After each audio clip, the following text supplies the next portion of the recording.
Well, welcome everybody online. See if I stand here, it looks like you can see me and a little bit of the screen. It's like you're in the room. And you also have the PowerPoint. So, and welcome everybody here. Sorry, it took me a minute to get going. I'm Sarah Lowe. I will be leading this talk. I am the founder of Tacoma Tree Foundation, but I'm also an ISA certified arborist with tree risk assessment qualifications. Yeah, so that's where I'm coming from in part. And I've also done a lot of urban forestry work. So kind of identify as an urban forester, but I have all those ISA International Society of Arboriculture credentials. Before I get into the meat of our talk today, we have a few logistics. As you know, when we're doing things online, there can be a little bit of sort of tech issues. So please bear with us. Today, we can't blame on Zoom. It's entirely my fault. And I'll blame some sort of traffic on I-5. So we have this set up right now so that you can add questions to the Q&A. The chat might be disabled. It might not be. Oh, it's working. Okay, you can also add things to the chat. And then also, yeah, trees are beautiful, but I'm flawed, so bear with us there. Okay, great. So today we're going to be talking about pruning and why it matters, how to do it, some things to keep in mind. This could be a really long talk. We could do this like all day long. We could go outside. I wish we had a little bit more opportunity to do that outside stuff. But we're going to do kind of like things I think you absolutely should know if you're going to prune trees. We are here with Tacoma Tree Foundation. We really appreciate the opportunity to work with Tacoma Creates and to work with the library. The library is an amazing partner. Who loves the library? Show of hands, everybody hands go up. Yeah, and so Tacoma Tree Foundation is really intended to educate, empower, and support community members in neighborhood-based greening. So it's about trees, hello, and also about people and using trees to bring people together.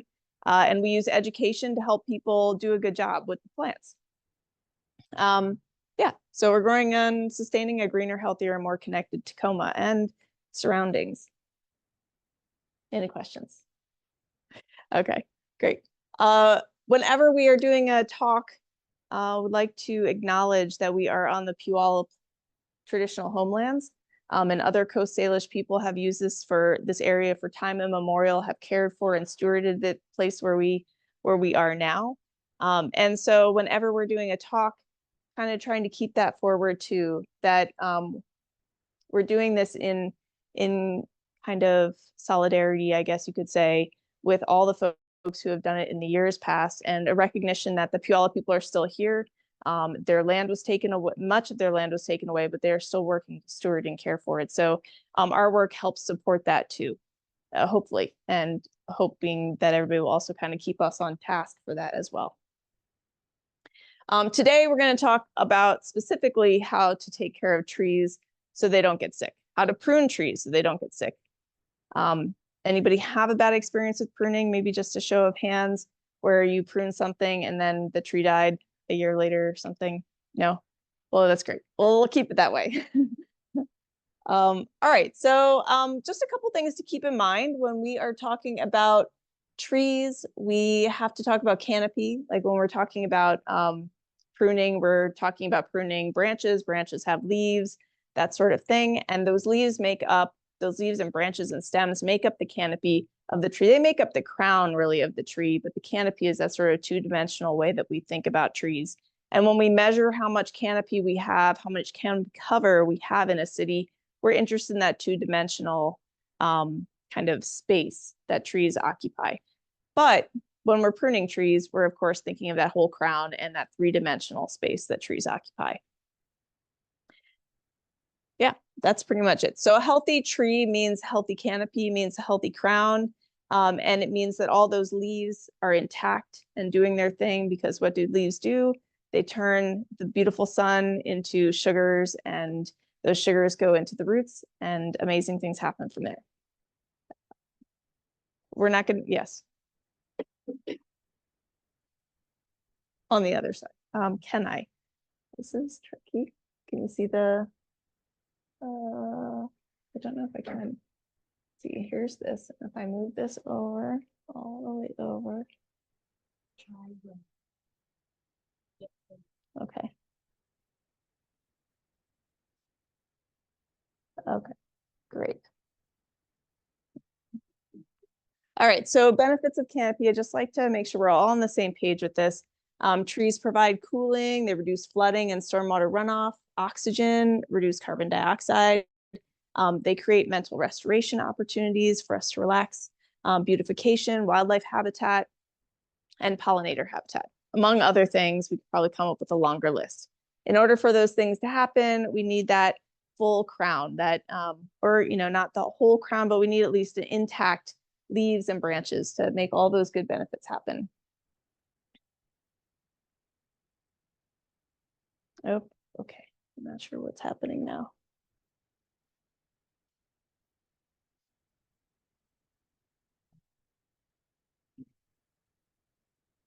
I thought we lost you. I'm glad you're back. Though now this isn't working. Okay. Oh, all right. Okay, it's working. What do they see online? Okay, that's great, great. All right, so I like to, among all those benefits, one of the really good ones that we talk about a lot is the reduction of heat. And that comes in the form of shading and evapotranspiration. And I just like to give this example that shaded surfaces, for example, may be 20 to 45 degrees cooler than peak temperatures of unshaded areas. And evapotranspiration alone or in combination with shading can help reduce peak summer temperatures by 2 to 9 degrees. Just like a pretty significant. If we think about things like heat-related illnesses, heat-related deaths, that 2 to 9 degrees is the difference, can be the difference between somebody having heat stroke and somebody being fine and comfortable. So trees really matter for this and for all those other benefits. And like I said, in order to have all those cooling benefits, we need the leaves. They're not just like umbrellas, they are also like air conditioner. Okay. The other thing that we have to say, that we have to talk about when we talk about pruning is that trees have their natural shape. They have a form that they want to have. And so this is a dogwood here, and you can see it's got this nice layering happening. You don't get that if you try to, it doesn't look like a maple. And if you try to make it look like a maple, you try to make it round in that lollipop shape that we sort of imagine in our head, it's not going to stay that way. It's going to always try to come back to its natural form. So the more we know about the plant and how it likes to behave, how it's in some cases cultivated to grow, the better we can prune it so that it does exactly what it wants to do. So it lives its best life, so to speak. And then we use this term right tree, or this expression right tree, right place a lot. But I think we use it so much that sometimes kind of forget what it means or like kind of lose track of exactly how that informs our decisions.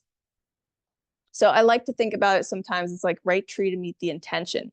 So when we're planting trees, we're planting the tree that actually fits in the spot, and we're not trying to prune the tree to make it fit in the spot. The pruning is really more about avoiding obstacles and removing disease and dying branches. Okay, so that's just the point I wanted to make there. Because we want pruning to help enhance a healthy canopy rather than detract from it. One thing that seems obvious is to know, starting from the very beginning, knowing why you're pruning, which means like you approach the tree and you're like, does it even need to be pruned? A lot of times trees don't need to be pruned. And sometimes there's this idea that like, it's good maintenance to go and prune the tree every year or every other year. But if there's no reason to prune the tree, then we shouldn't go in and prune the tree. We really want to be pruning for a particular purpose. Yes, always like to remember that trees are alive. They're not like pipes. They don't fit well into a specification. And so if they're a living organism, we want to be paying attention to what their life is like at that moment, so to speak. So are they actively growing? Are they dormant? Are they losing their leaves? Then we can think like, how much energy does it take? Like what's happening in that tree when it's losing its leaves, for instance, deciduous tree losing its leaves. And just think about it for a second. Is it like energy up or energy down? And like yeah, it's losing all this energy building capacity when it's losing its leaves. And the reason that leaves change color on deciduous trees is that they're actively pulling all those sugars, all the green stuff you can think of as sugars. They're pulling all the green into the roots, and then they're pulling all the red, and then last they're pulling all the yellow. And you can think of those as actually sugars and things that are going into the roots.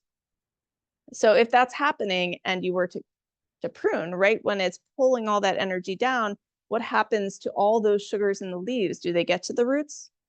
No, they end up falling off the tree or being taken off the tree before the tree gets the chance to take all those good materials and get them into places in the plant where they can store them and get ready when it's time in the spring, and also to kind of hold them up, hold them over for the winter.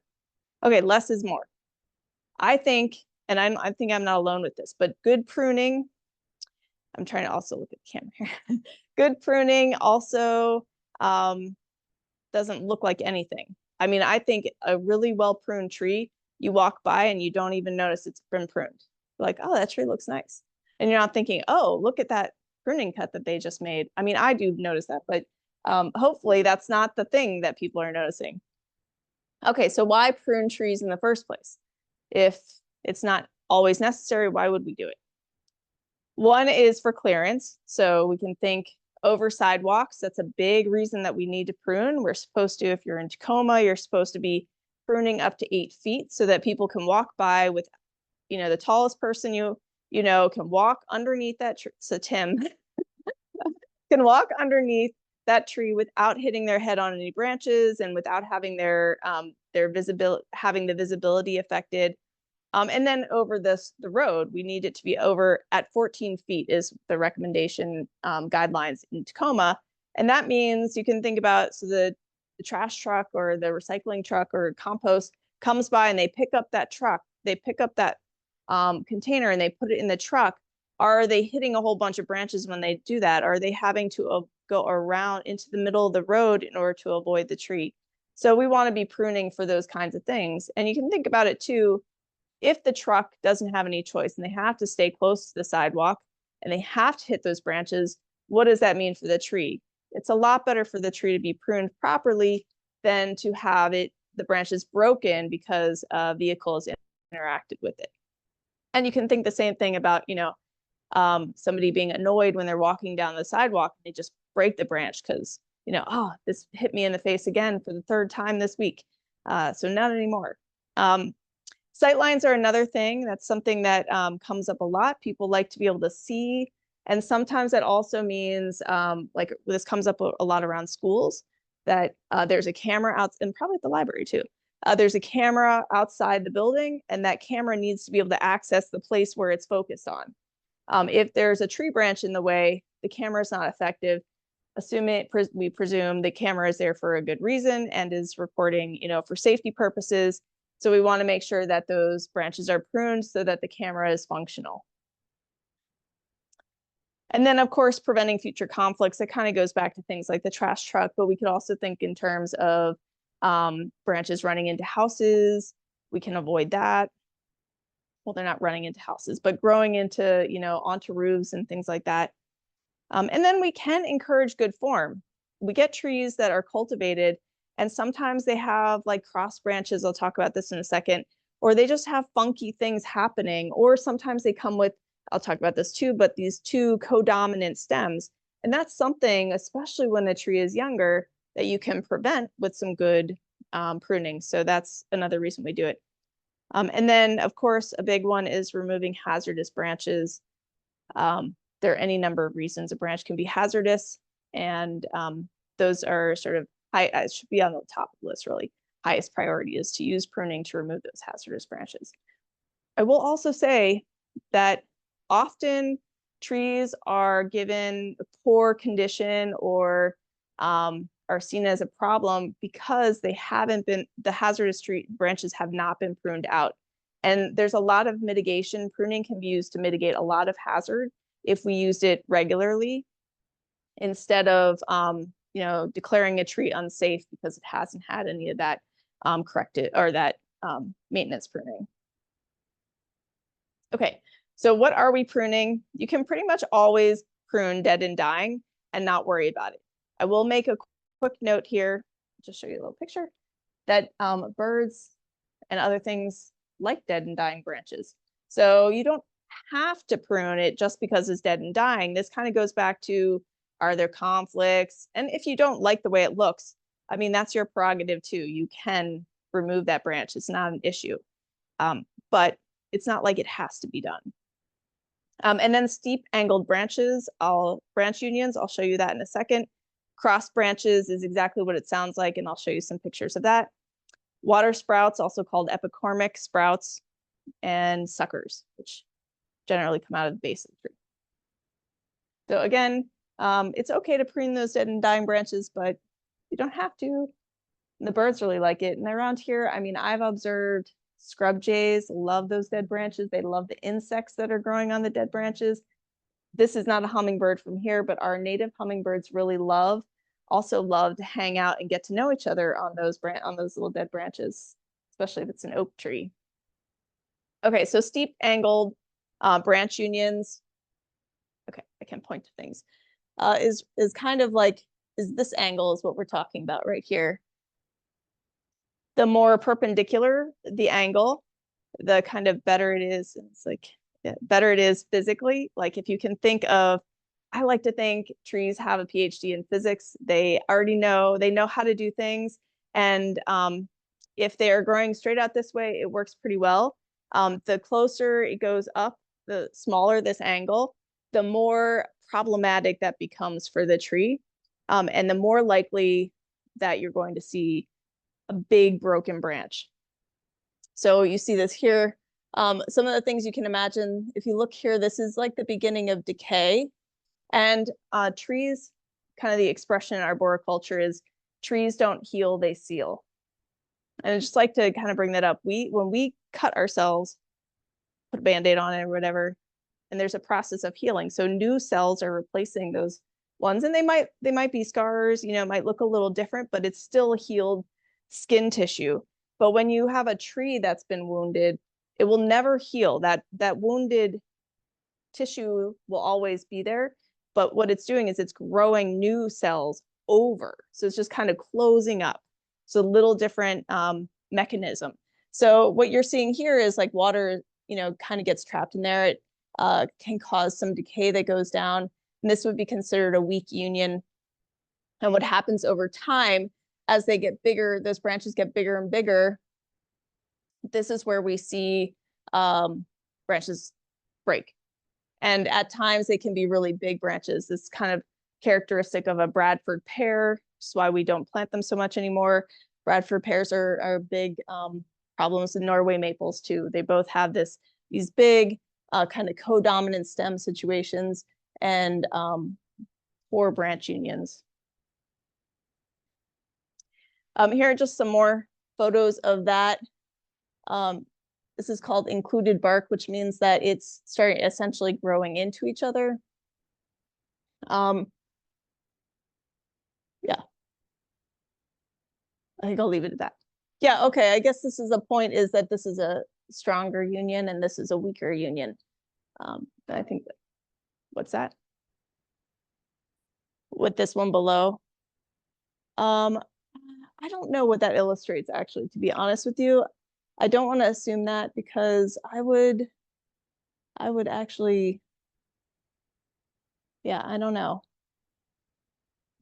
I think that's what it is saying here, and the way I would interpret that, and you'll see this on a slide, is smaller cuts are better cuts. So yeah, maybe don't look at this. Yes. Do you want to pass your microphone to her so that the folks online can hear her? Sure. Yeah. Okay. Yeah, you could just hold it like here. So I have a glory bower tree, and it has a main trunk, and then it has, like on the bottom, they're one of those strange offshoot ones. So when I planted the tree, I didn't take that off right away just because it was a new tree and I wanted to get it established. So the one little one that's coming off had three smaller ones coming off of that, which I've already taken off, but it still has about a 3-inch nub there. And so the main reason I'm here is to ask when, I'm assuming February or somewhere in winter to take that off right near the trunk. Because I don't really want to leave that little stub. Oh, yeah. Yeah, I can answer that. We will actually get into that into the next couple slides. So I'm going to move forward. Ignore the lower part of that because I think it might be misleading. Okay. I don't think we need to get into all of this, but as I said, codominant stems tend to fail more often than others. And this is based on research. And in arboriculture, we sort of practice first and we're kind of moving into research. So we're like a little behind other industries because we don't have as much research about what's good and what's not. But there has been some research on these codominant stems, and they do break more than other things. They cause more problems than other things. One thing I just wanted to share, and this kind of gets to what you were saying, but when we have young trees, we can actually cut those and get rid of the codominant stems. And there are some tricks to that too. You can cut either one, and then if it's, this is pretty forked, but if it's close enough, you can actually tape them together and encourage one of them to grow more, and the other one will just kind of grow into that codominant stem. I mean, the new leader, I should say. Yeah. And then you take the tape off after a year or so. And when I say leader, I mean the central leader here. You can see it exists in a lot of trees. Here's a deodar cedar. You can't quite see it. I have it covered up, but it's a pretty straight line. That's at Titlow Park, so you can go visit that tree if you want to see it up close. And the point with this is that a good central leader is, generally speaking, a stronger tree. It'll just do better over time than if it has these codominant stems. So cross branches happen a lot. You see them a lot with young trees that you can remove those. And then sometimes you see it in older trees too. And if you don't remove them, they do eventually grow into each other. And that's a little bit problematic. That's where you might expect to see some decay behind that. And then these are root sprouts that came as suckers, basically, that came after some weed whacker damage. So, you know, first thing is cultural practices to avoid using weed whackers very close to trees. But then also, you can cut these suckers every time they come up. They will keep coming up in a situation like this. They're going up the trunk. You continue to get them off. If you have sprouting happening in other parts of the trunk, yeah, you can take them off everywhere. Though if you're seeing a lot of epicormic, if you're seeing a lot of sprouting throughout the tree, it can be a sign of stress. And then you might want to investigate why it's doing that. There's some trees that just do that a lot, like ornamental plums. They love to sucker. They're just all over the place.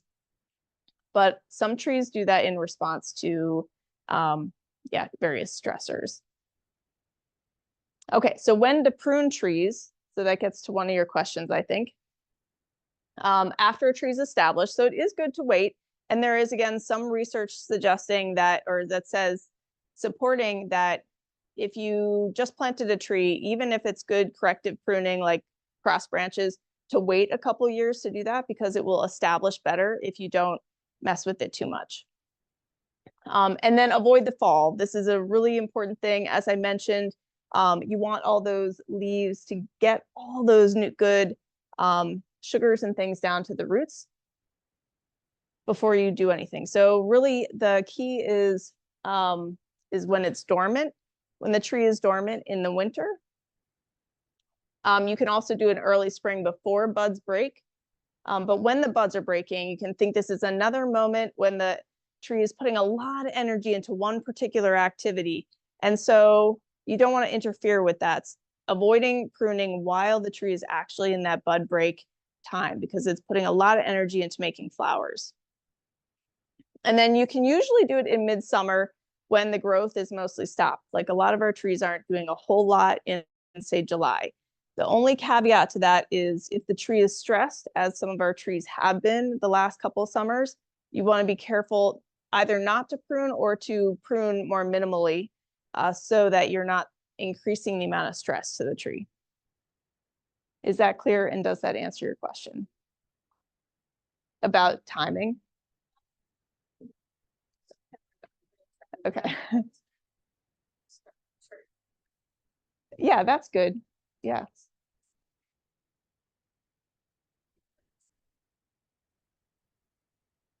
Oh, yeah. Okay. Uh, Standing there. yeah.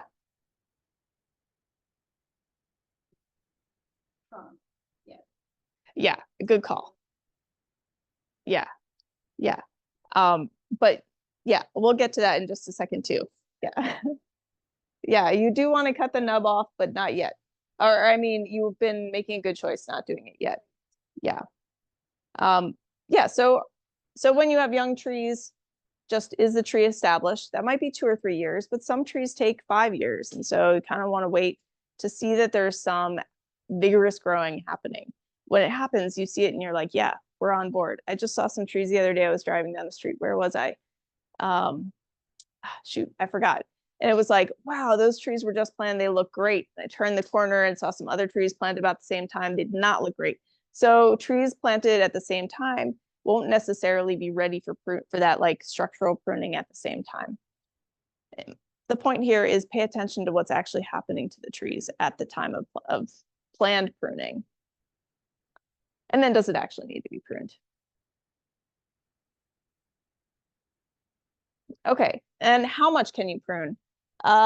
University of Florida Extension says prune no more than 20% of the canopy per year. However, the thing is, that's not even the case with all trees. Some trees like dogwoods, magnolias, they're really, really monkey puzzle trees. They're very sensitive to pruning, and you don't want to be pruning 20% of the canopy at any time. You want to be pruning much less. And that doesn't mean you can only prune ever. It means that you're pruning like every year rather than doing big pruning every few years.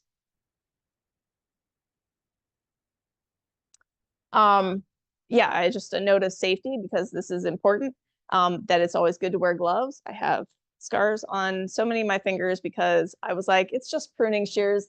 And then, you know, big wounds. So use sharp tools too.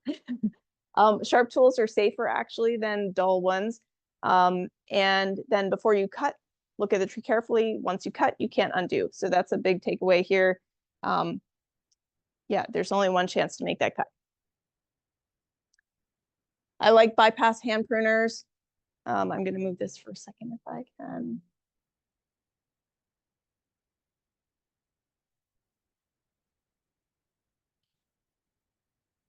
Bypass hand pruners are great because putting the cursor back over here,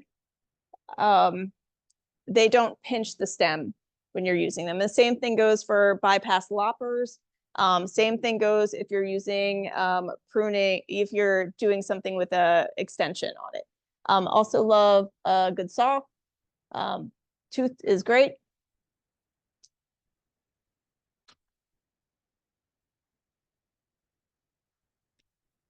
Oh, this happened last time. Okay, there we go. People always ask about cleaning tools. And I think it's one of those things, it's like there's a lot of information. I mean, there's a lot of discussion about it in arboriculture. Should you not?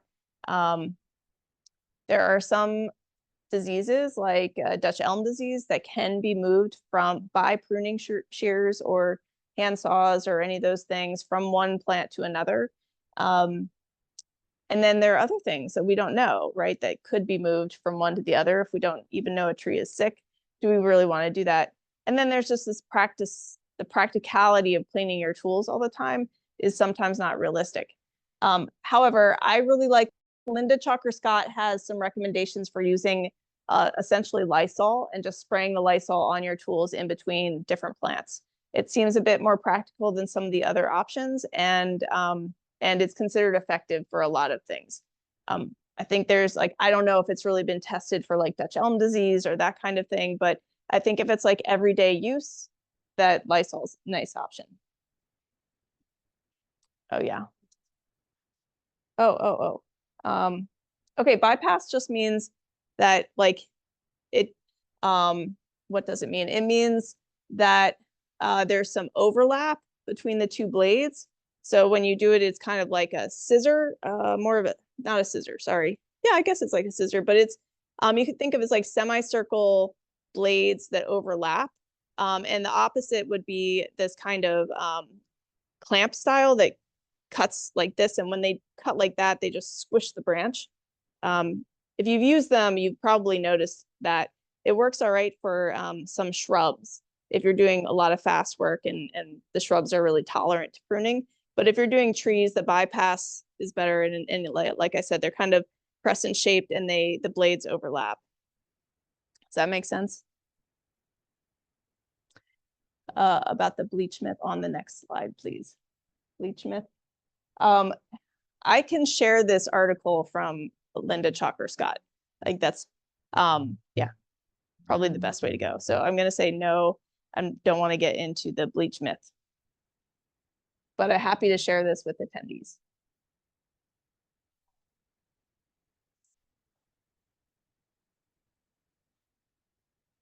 I mean, it's one of those things like I like to lean on science for things, and especially this kind of thing, and I don't know the correct answer for that.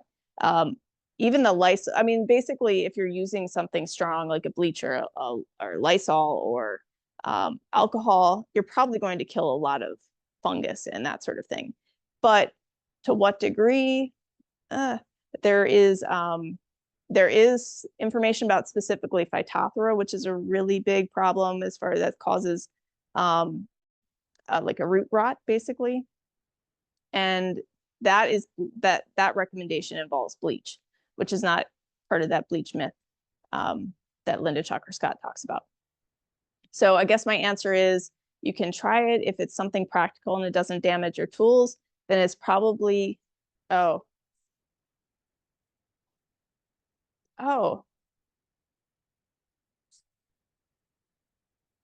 straight rubbing alcohol. Yeah.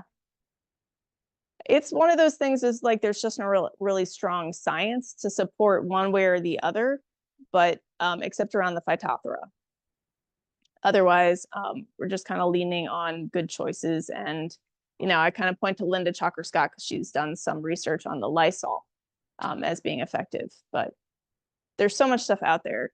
Not everything is going to be killed by everything. And it's, I think, if you even wipe your blades off, you're helping the situation. But using some kind of solution, like, I mean, I would just say Lysol. That's why, because people always ask about the cleaning, and the only like confirmed thing I have to share is the Lysol. So that's my recommendation, is basically just passing somebody else's recommendation on. Okay. I just want to get into reduction cuts a little bit more, and I'll get basically where do you cut specifically. And reduction cut is cutting basically to a node, and you're leaving a lateral branch. There's this, shoot. Let's see, move the cursor all the way over here. I'll go over there, move the cursor all the way back. Okay. Yeah. Oh, look at that. All right. So you have this is a not to do area. Inappropriate cut here is a heading cut. And what we're seeing is not like, don't pay attention to the angle. Sometimes people pay attention to the angle and they think it needs to be a certain angle. But what we're looking at here is that you could think of it as an internodal cut. So there's a branch here and there's a branch here and then a cut right in the middle. And what happens when you do these heading cuts is there are all these secret little buds here. They're kind of like, they're just there in case of emergencies. It's like the emergency buds. And if there's a cut there, they will sprout out, get into action, and do their thing. It's not bad if a tree experiences something where it needs a sudden reservoir of branches and leaves to protect it. But if you want it to be cut and not resprout, then you want to get it closer to the branch collar and avoid all those hidden little secret buds that are waiting in the internode. And this is Ed Gilman is and Jason Grabowski, great folks in urban forestry. And I just wanted to give you this example. When we talk about pruning, we also talk about compartmentalization, and that's this action that that trees take when they're sealing their wounds. They do it in what is sometimes described as a four-wall system. They have a first reaction that's like sap and that sort of thing. If there's, you know, sap seal, and then they start compartmentalizing these other kinds of cells so they can kind of block off the part that is damaged. And that way, if there's an insect or fungus or something happening, it creates these walls of sorts that consolidate where the damage is. And that way, when it seals over, it's kind of like creating this little pocket of problem pocket that has been now encapsulated in healthy tissue. Now, this doesn't last forever. There's one person who says all walls fail at some point, and all trees die at some point. But this is how it works. It compartmentalizes around these wounds. And that compartmentalization really varies across different species. Like some of them are really good at it. Some of them are not good at it. And you can walk around the streets and see the trees that have big holes where there were cuts. Those are trees that probably would be in the not good at compartmentalizing category. Other trees like oaks that can like live a long time, those generally good compartmentalizers. So this group, Ed and Jason, Gilman and Grabowski, they did a research on Chamard oak specifically and looked at cut surface area. And they found, and cut angle. They found that reduction cuts can be made back to lateral branches as small as 1/3 the diameter of the removed stem. And that the compartmentalization was associated with this cut surface area. It's like kind of wordy, but the idea is that if you have a small cut, it will compartmentalize better than a large cut. And that means that, you know, we used to say, do it at an angle with the tree. We don't do that anymore because it's better to have a smaller angle. I mean, not a smaller angle, smaller cut. So the smaller cut compartmentalizes better than an angle that looks nice, I guess. Does that make sense? Yes. Are you worried about water? Are we worried about water? Yes, that is a consideration, and sometimes you make adjustments based on that. But generally speaking, that smaller cut is better.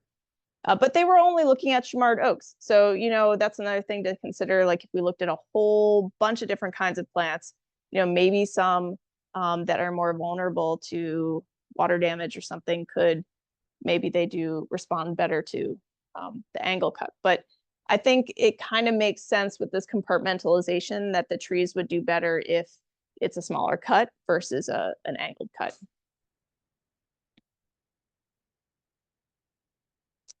Okay, yeah. In other words, smaller surface area means less infection.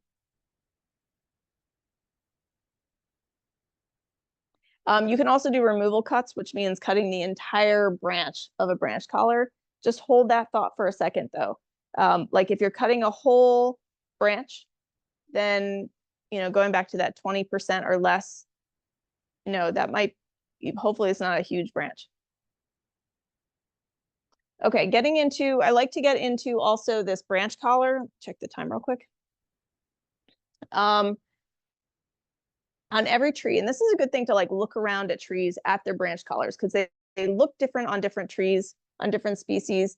And this is kind of an exaggeration. Like if every tree had branch collars that look like this, we would be able to do a great pruning job every single time, no problem. But what we're showing here, or what is being shown here by the Arbor Day Foundation, is that we want to make the cut up here outside of the branch collar. That's the branch collar, and this is the branch, and we want to make the cut outside of that. I have some more pictures to show you. Actually, I want to show you some different ones first. So Kim Coder, another like a big name in arboricultural research, talks about this right here, the different tissue, the way the pattern of of tissue is different around a branch compared to other parts. So different from there and there. You kind of look at that. And that if we were to cut into that, it would have a harder time compartmentalizing because it's actually different. Sorry, it looks upside down, but it's not upside down. It's just the way that tree is. So in here, they're just showing that's what it would look like. The cut would be there, even though it does seem like it's out a bit. We want to make sure that we're outside of this collar. I have another image to show you, and then I'll probably go back. So I found this log, and it came apart, and it was great because what you could see, there's the stem right there. I'm sorry, not stem, the branch. And you can see that branch collar right here. Can you see that angle online? Can you also see it? Let me see. I'm pointing to this right here. Can they see what I'm looking at? Okay. Oh, they can see me beyond there too. All right, so right here you can see this, that's sort of swirly happening. And then if you look, you can see how it's been building that around this branch all that time, many years. This branch was like a young tree branch, and then it got to be a more protected tree branch year after year. And then if we go over here and we look at that, we see that pattern, exactly the same pattern that is in this in this model right here, shows up right here. And then you're like, why does it matter? So you can think of this as like more vulnerable. It's like the shoulder. It's like the shoulder of the branch holding it up. And this is not, the cells are a little bit different here than they are everywhere else. So if you were to cut the branch there, no problem. Look, it seals right up. It would seal right up, right over that. But if you cut into that, it's kind of like a double trouble situation. Okay, so what do you do to avoid that? One thing we do, and this is not the only way to do this, it's just kind of the way to avoid further damage. But you make a first cut here, just a little cut halfway in at the bottom side of the branch. And then you go back further out and you cut off the branch entirely. And then you come back a third time and you make that nice cut. Now you're just working with a little bit of branch, and you're able to see that branch collar, and then you make that nice cut all the way through. And just think for a second, why would we make this cut?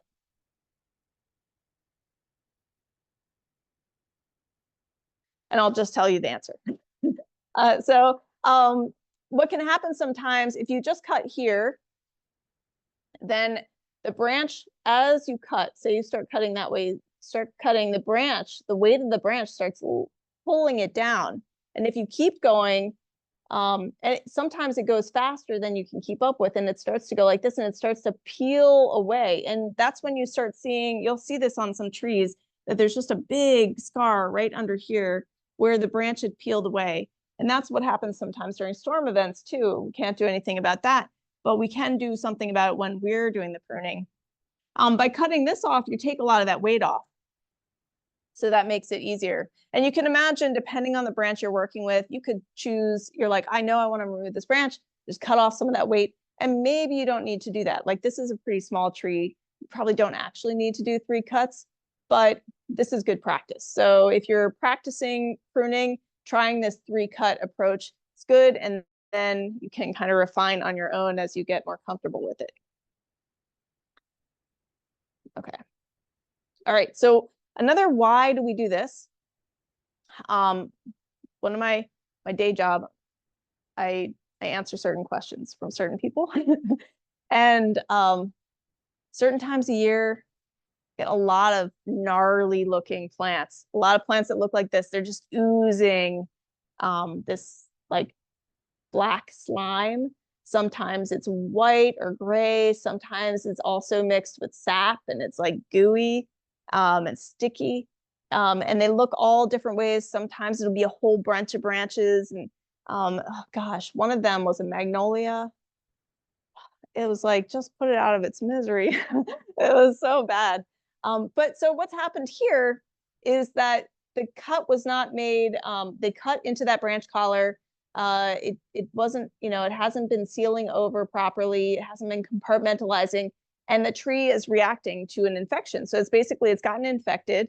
You can imagine like when we have a cut and get infected and sometimes get that green, gross stuff, just imagine this is that green pussy stuff that happens when you get infected, but it's the tree version of it. And so what you're seeing here is in itself not a bad thing. It's called slime flux or bacterial wetwood. And that's not like, sometimes people send that to me and they're like, oh, what's wrong with the tree? And it's like, that's actually not the problem. The problem is that the tree has had to exert all this energy. And it's essentially creating this alcohol solution within its plant material to fight the infection that was caused because of a bad pruning cut. So if we could go back to this branch collar situation and avoid that branch collar, we can avoid this gnarly situation happening here. And this is not the only thing. This is just like a very straightforward, usually this is associated with pruning cuts. Like almost always see this and there's a bad pruning cut associated with it. But there are other things that can happen too. Bad pruning cut also means that like what caused the infection, right? And you can imagine insects, pathogens. There's one fungus that just sort of floats around in the air waiting for a broken branch, waiting for an opportunity like this, and it gets in there, and then once it gets in there, it's no good. So we just want to avoid that, right? That's why you're here.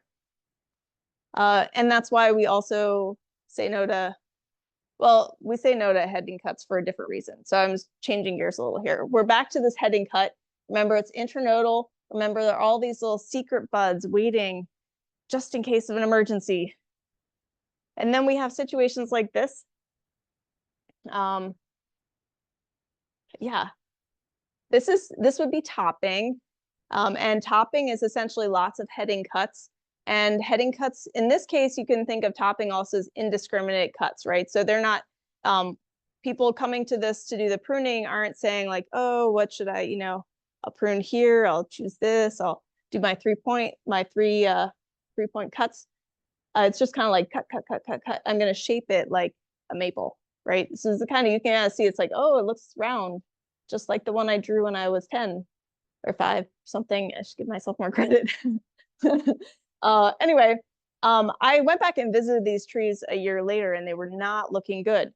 But a lot of times people do this because what does happen is at the end of all these are all those secret buds waiting for a moment of emergency, and they come out and they start sprouting. So you will end up, sometimes when you do this, you'll end up with a tree that does look round like a lollipop and it is full of leaves. And so the conclusion could be, actually, the tree looks great.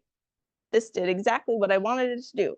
It looks round, it's full of trees, it looks vigorous, but we know, because we've learned about heading cuts and because we've learned about the secret buds waiting for an emergency, that those are all, that's an emergency response system working. And it's, next year, the trees did not look very good. They did not have all that growth happening. So they did not respond the following year. Too much was taken. So like you can imagine, like a few rules have been broken here. It was, you can't see all of it, but more than 20% of the canopy was removed. In this case, you can see, I'm pretty sure this was spring. So I'm pretty sure there were already leaves on the tree before they pruned it. And then the heading cuts. So we have a lot of different things happening at one time. And in Tacoma, topping is actually not allowed. So, I mean, that's a problem too. And then this is what it looks like if you were to look up close. When those emergency buds get into action, they produce lots of little branches. Now think back to that branch collar, that nice strong branch collar that came from years and years of growth and growth. And so that it's like support, support, support, every year a little more support, so that branch is getting stronger and stronger. That's what happened with this branch, right? But these, do they have years of support holding them up? No, they don't. They're growing fast because it's a state of emergency. and don't have the benefit of years and years of support. So what you end up having is a lot of weak branches that will, as they get bigger, if they're allowed to get bigger, will break dramatically because they are very weak unions here. Any questions so far? Any questions online? Okay. Yes. Yes. Oh, here, do you want to ask in here so folks online? So I have a neighbor next door, and it's a very unmaintained landscape. Trust me, city nuisance property is aware of it. They just don't care because it's in South Tacoma. Sorry, but that's a fact. But that's the case with this tree. And so I'm constantly trying, anything straight up from my fence line. But that is the case of the whole tree because for decades, her father, before he passed away, would just cut the nubs every single fall, not winter. And so the whole tree is like that. Some of those little branch shoots are, 15, 20 feet long. So it's scary to live next door to this. Also because there's no water on these trees except for what I sneak over there with my hose. So I worry about fire hazard too, because you got these big long shoots just whipping around in the air. So if that catches on fire, good luck saving my house. But I've been wondering, like, does the city have an ordinance against that? I mean, why isn't the city required to go in and remedy it? Because one of these days, she's lost 3 trees on that property in the last 6 years. And this is the one that's gonna fall on her kitchen. Yeah. So it's not falling to my yard because I've cut all the weight off. Yeah, I don't have a good answer for that question. The topping can be cited, but I don't know that there's a lot of good support for situations like that. Yeah. Yeah, that is a challenge. And I don't have a good answer for you. Yeah, the city will not remedy it. Their remedy is to cite a problem tree. That is probably at this, yeah, I know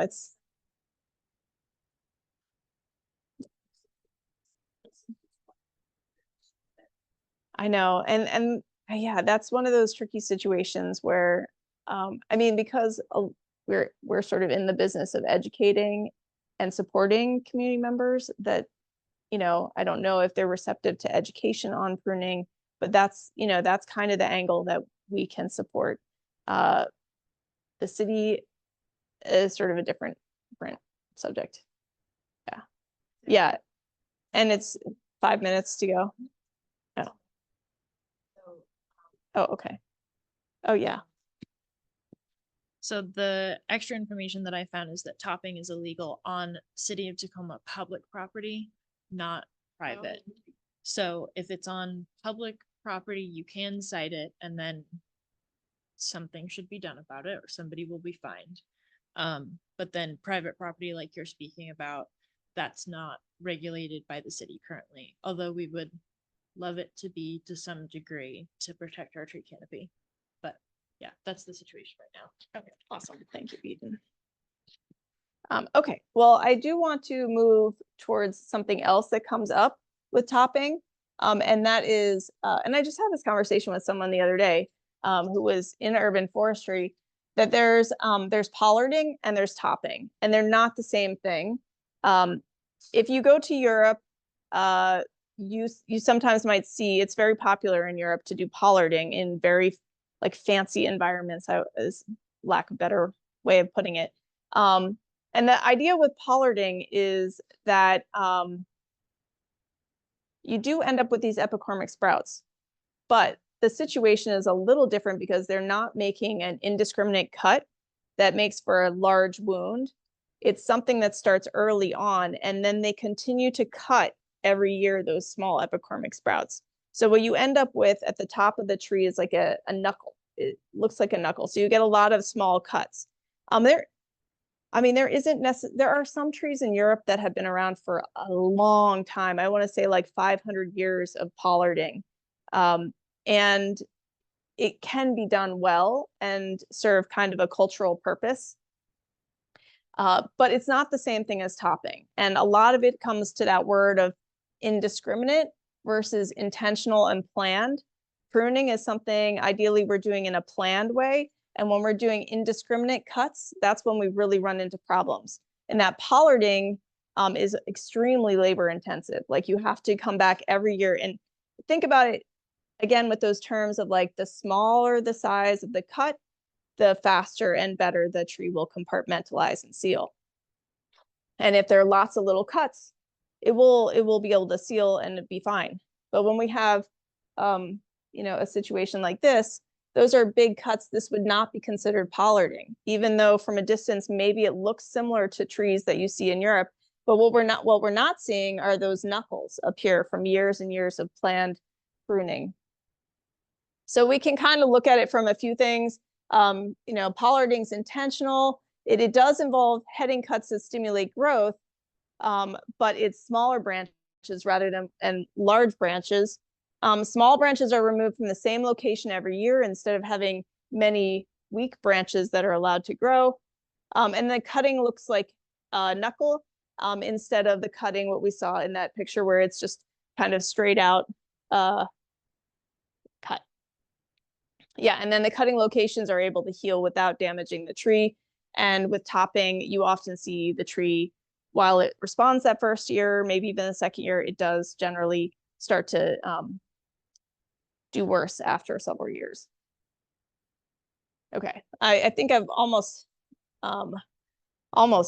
topped this topping issue, but topping leads to decay. So that's another reason we don't want to do it. Goes back to that, like, requires a lot of energy for trees to respond to all those cuts.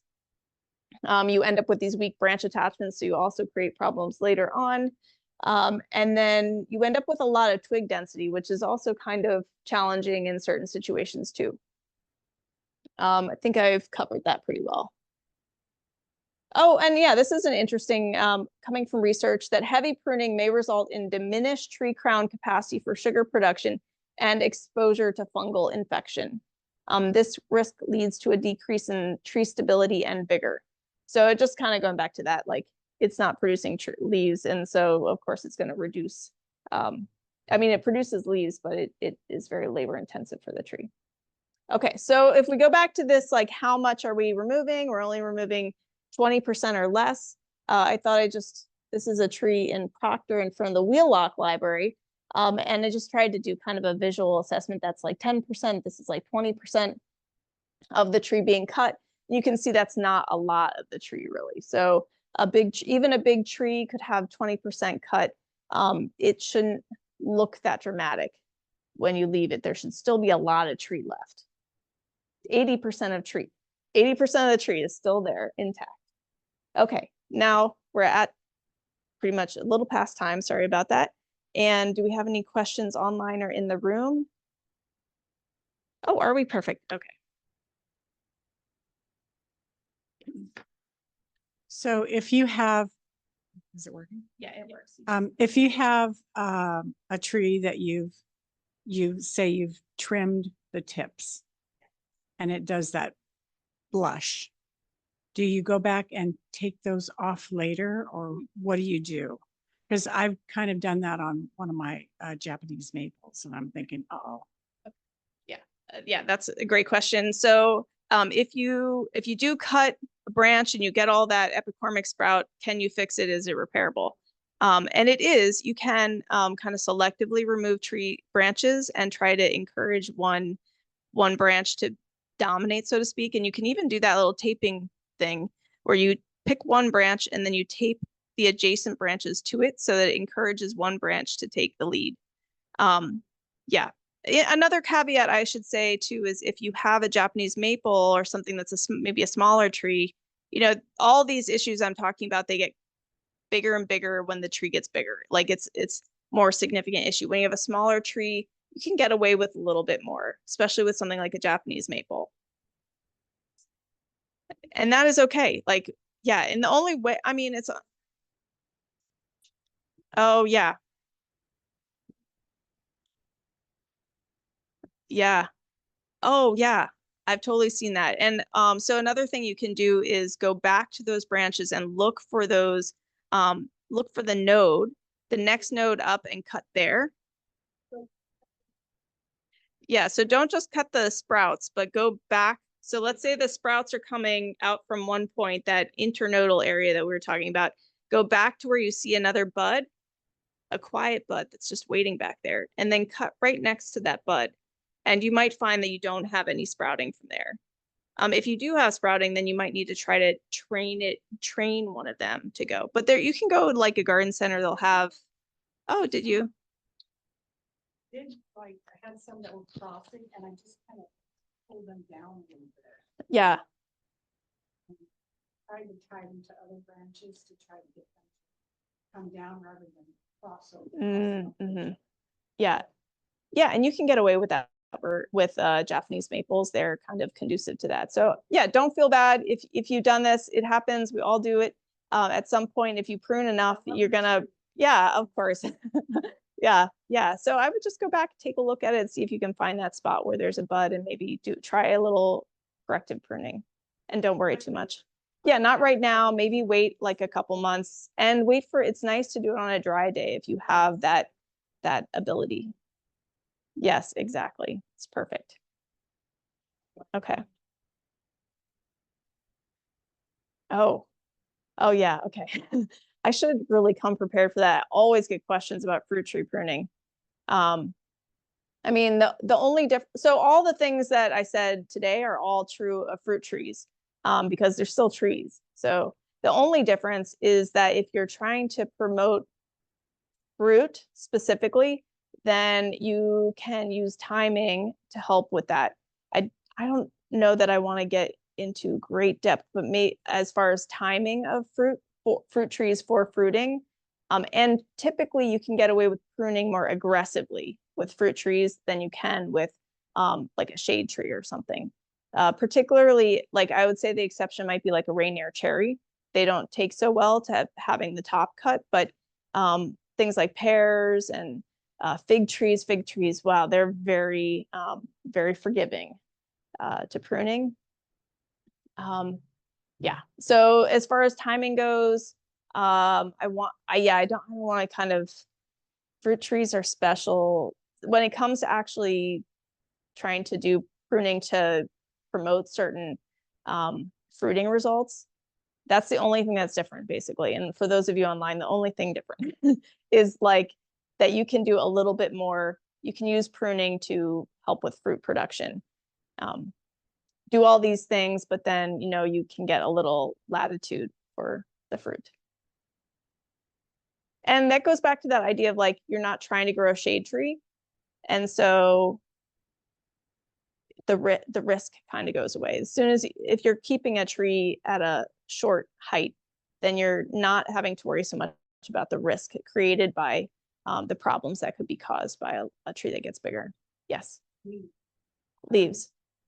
So what I see a lot of my neighbors do, which I do not ever aspire to do, is do a lot of clean it up so that it's not messy. What's your thoughts on that?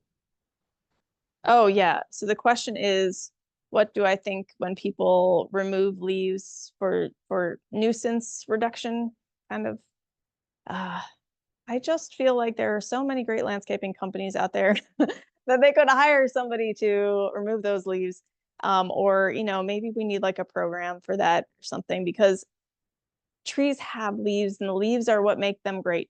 I mean, they're a large part. They're one of three things that make them great: leaves, trunks, roots. It's not really even more complicated than that in some ways. And so removing leaves for the reduction of leaves is like, yeah. You have to rake all the leaves. Oh, I see. Okay, sorry. Yeah. To leave the leaves or not leave the leaves?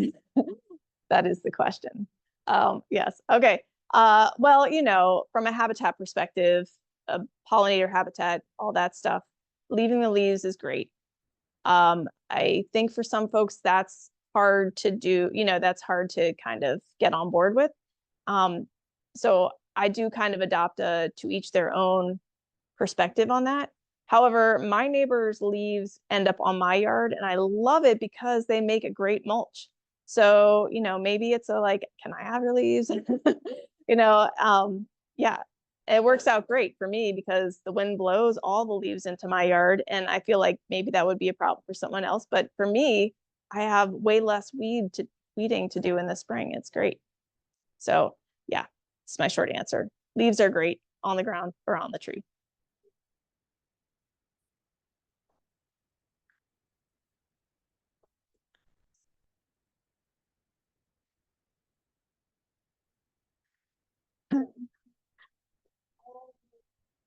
Oh yeah.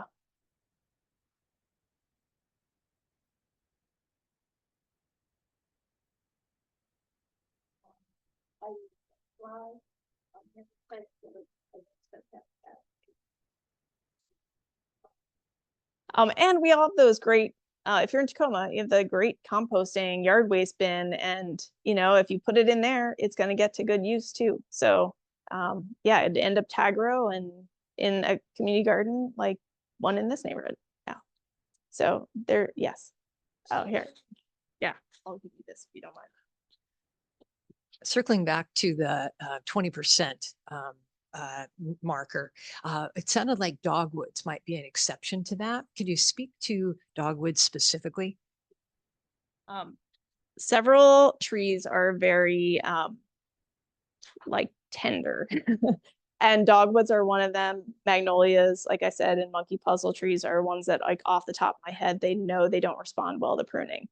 And so in that case, it's the choices you're making are maybe more like, do I need to prune this tree? And if so, how can I time it to the tree's best advantage and then plan it for multiple years? So you're not going in and pruning all that. So for instance, a great example, a lot of times people will have their dogwood branches growing towards their windows or something. And that's the thing they want to get rid of, or the thing they want to manage. So in that case, the choice can be, if it's like a very large branch, maybe you're not cutting the whole branch in 1 year, you're cutting it sort of in a phased approach so that, it's just easier on the tree. But that's kind of the way I think about it, is like, how can I phase the pruning so it's easier for the tree? I would say even with dogwoods though, there are some dogwoods are more sensitive than others, like Florida dogwoods.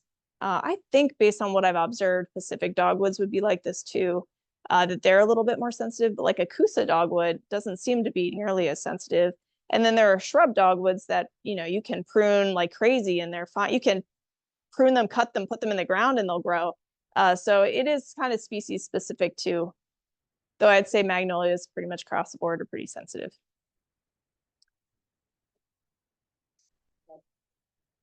Yeah, some dogwoods are shrubs. Yeah. Oh, does it? Oh, what kind of magnolia do you know? A star magnolia that likes some pruning. Yeah. Okay. Yeah. And it's doing well. Okay. That's great. Yeah. Yeah. Maybe star magnolia is a little bit more tolerant, or maybe the timing is really, maybe he's hitting a good timing. Yeah. Any other questions online or in the room? Let's just check online first. Is there nothing online? What is your opinion on evergreens that are pruned, like bottom branches pruned, so that you have a situation where, going back to the neighbors, I live in a neighborhood where a lot of neighbors try to prune up high to clear less mess, less pine cones, less dead branches in the winter and things like that. And I'm curious what your take is on that. I have an opinion on that. Or no, I wouldn't say an opinion. I would say like, I pay attention to the research on this stuff. And with trees, we talk about live crown ratio, which is the amount of basically crown or all the green stuff versus the size of the total size of the tree. And ideally, and it depends on different species, but when you have a lot of biomass at the top of a tree, yeah, I mean, going back to this PhD in physics situation, trees are all operating on physics, and yeah, it's just not good physics to have a lot of a lot of branches and leaves and stuff at the top of a tree without the rest of, without that balancing nature of the lower branches. But there are kind of tricks of the trade. A good arborist or good tree care company with a certified ISA certified arborist on their team can do reduction cuts to reduce the amount of weight on the branches. That's an investment, but it does make the tree, basically less top heavy. But I mean, your instincts of what I'm sort of assuming, yeah, your instincts are right that it would be a more vulnerable tree if that live crown ratio is lean, if the crown is heavier on the top, then it's not balanced towards the bottom. Yeah. Yes. One of your least favorite trees. Least favorite trees. What? A dead one? Well, I mean, I also have a wildlife degree, so I like dead trees too. Oh, well, I would say, I never like to say that I don't like a tree, but I think that ornamental, it's my tactful way of saying it, but ornamental plums, they are just really challenging to deal with. They get older, people cut them, they sprout underground, they sprout into people's yards. They're just a real problem tree. And they're very pretty in the spring with their little pink flowers and everything, and that's why they were very popular. But we should just not be planting those anymore. And for the most part, we're not, but you can still find them in nurseries. And yeah, so I would not recommend planting that. So I think there's like a list of trees in my head that I wouldn't recommend, that I recommend not planting. I'm multiple ones that are forms of decay. Yeah. Yeah, they don't age well. So I think yeah, there comes a point where you just kind of have to call it. And yeah. Yeah.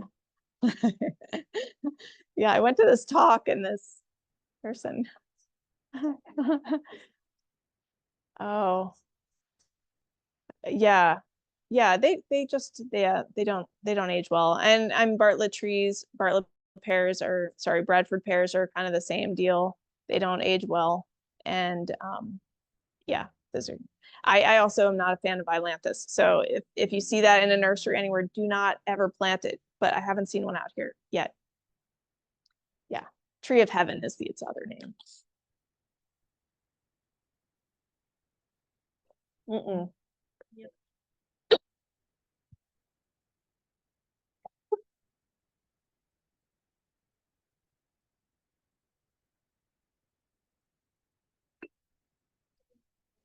We're taking out concrete, adding more trees to mitigate heat in Tacoma.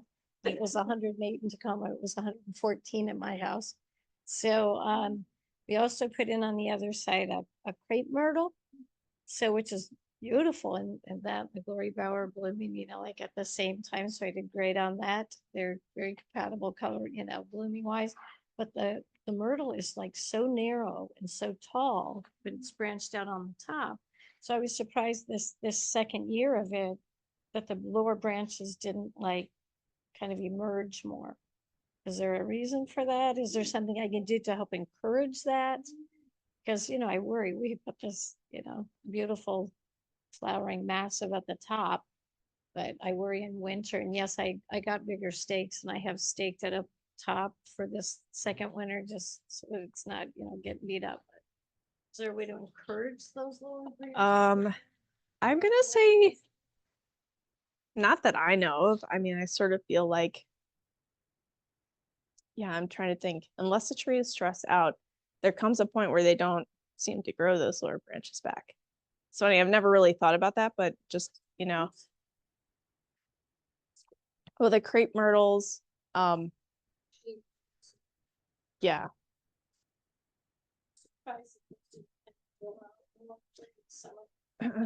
It's definitely not a stress free. It's full of tree.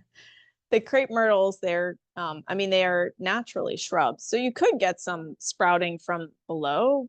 I just don't think you'll get any branches from the bottom of the stem. You might just get new branches. Oh, then yeah, I would just like let it be.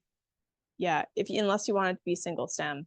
But if you're okay with it taking its shrub form, those sprouts in that case is probably not a stress response because it is really like more in the shrub category than it is a tree. But we like to use them in tree setting. We kind of train them to be trees, and then we plant them out on power lines and in gardens and stuff like that. Yeah, but it's not going to get, I mean, it's kind of like when I was talking about the live crown ratio stuff and that worry, that's like a Douglas fir kind of worry, those big trees, but the crepe myrtle is never going to get huge. So whether it might be kind of, yeah, it might be kind of, a little bit vulnerable. I wouldn't be terrible. I'm just generally not terribly concerned about crepe myrtle as far as, yeah, they're just not that big, really. So you don't have to worry too much, generally speaking. Oh, I know, they're stunning. Yeah. Oh, really? Wow. Crepe myrtle still blooming on October 15th. Ah, nice.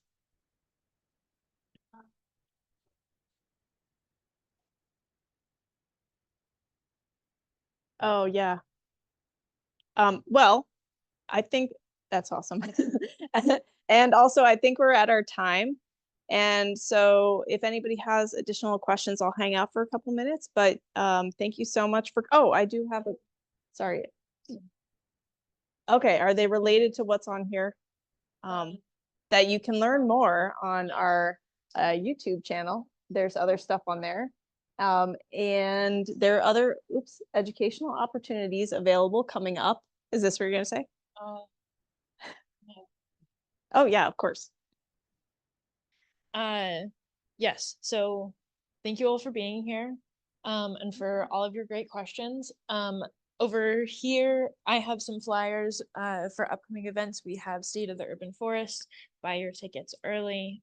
It's a fundraising event and kind of gives you an understanding of what are the big issues around trees in Tacoma at the moment. And we do this every year, so it's never the same thing.